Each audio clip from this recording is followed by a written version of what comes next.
नवसारी के वांसदा में स्थित जूज डैम पर फिलहाल मेरी मौजूदगी है। जूज डैम की अगर बात करें तो गुजरात के 206 डैम में से ये एक ऐसा डैम है जो कि हाई अलर्ट पर है, ओवरफ्लो है। मैं आपको सीधे ही इस डैम की तस्वीरें दिखाना चाहूँगा। चारों तरफ आप देख पा रहे हैं कि पूरा डैम पानी से भरा हुआ है और फिलहाल डैम की स्थिति की बात कर लें तो ये डैम ओवरफ्लो है। 23 तारीख को एक ही दिन में 25 से 30 इंच जितनी बारिश हुई और ऊपर की तरफ हो रही भारी बारिश की वजह से ये डैम ओवरफ्लो हो गया। जो तस्वीरों में जिस प्रकार से ओवरफ्लो होते हुए आप देख पा रहे हैं, इससे भी 6 फीट की अधिक ऊंचाई के साथ यहाँ से जो पानी का आउटफ्लो है वो आगे की तरफ बढ़ना शुरू हुआ। जिस प्रकार से अभी भी पानी की गति को आप देख पा रहे हैं, आप तस्वीरों को ही देखकर समझ सकते हैं कि क्या ही स्थिति 23 और 24 तारीख के दिन रही होगी। हमारे साथ मितेश पटेल जो कि एडिशनल इंजीनियर हैं इसी जूज डैम के, वो भी मौजूद हैं। उन्हीं से बात करने की कोशिश करेंगे।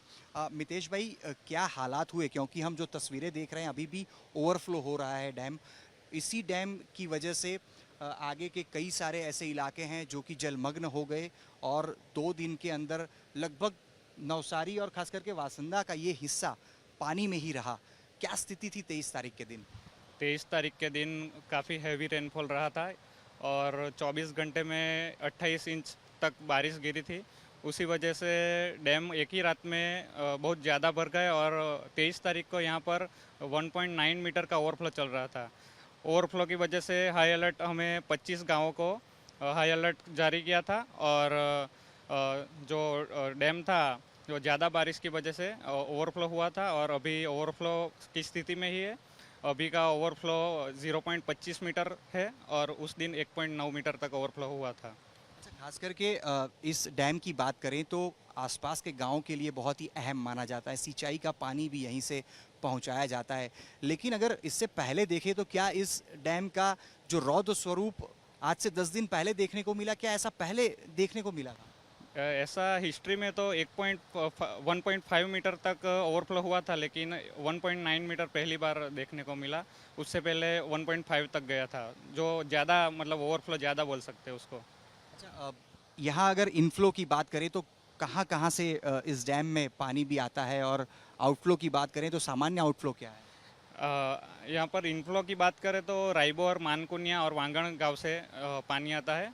इधर मतलब 2 लोकल कोतर है, उसका पानी ये जूट डैम के कैचमेंट एरिया में आता है और उसका कैचमेंट एरिया 42.99 स्क्वायर किलोमीटर है। अच्छा, अगर आने वाले दिनों में फिर से नवसारी में 15 इंच जितनी अगर बारिश हो जाए, क्योंकि 2 दिन तक यहाँ लगातार बारिश हुई, 35 से 40 इंच बारिश हो गई, लेकिन क्या अब आने वाले दिनों में अगर 15 इंच बारिश हो जाती है तो क्या फिर से वही डरावना मंजर देखने को मिल सकता है?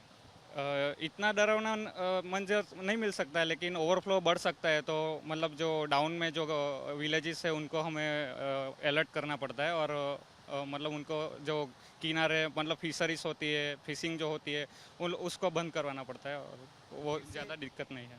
फिर से एक बार आपको तस्वीर दिखाना चाहूँगा जूज डैम की, जो कि आप जहाँ तक आपकी नज़र दौड़ाएंगे चारों तरफ आपको सिर्फ पानी ही पानी इसमें भरा हुआ दिखाई देगा। लेकिन जिस प्रकार से 23 और 24 तारीख की स्थिति हुई, 23 तारीख के दिन इसी डैम पर 28 इंच जितनी बारिश 24 घंटे में दर्ज हुई। लेकिन एक गनीमत यही रही कि जब यहाँ बारिश हुई उसके पहले रिनोवेशन का काम इस डैम को लेकर चल रहा था, तो डैम काफ़ी हद तक खाली कर दिया गया था और उसी दौरान भारी बारिश नवसारी में हुई, वांसदा में हुई, और जिस प्रकार से भारी बारिश 2 दिनों के अंदर हुई उसके बाद डैम न सिर्फ पूरा भर गया लेकिन ओवरफ्लो हो गया। अभी की स्थिति भी आप डैम की अगर देखते हैं तो ओवरफ्लो अभी भी देखने को मिल रहा है। लगातार जो जल प्रवाह है उसकी आवाज़ हम सुन सकते हैं। इस प्रकार से तेज़ी से जो पानी का आउटफ्लो है वो यहाँ से हमें दिखाई पड़ रहा है।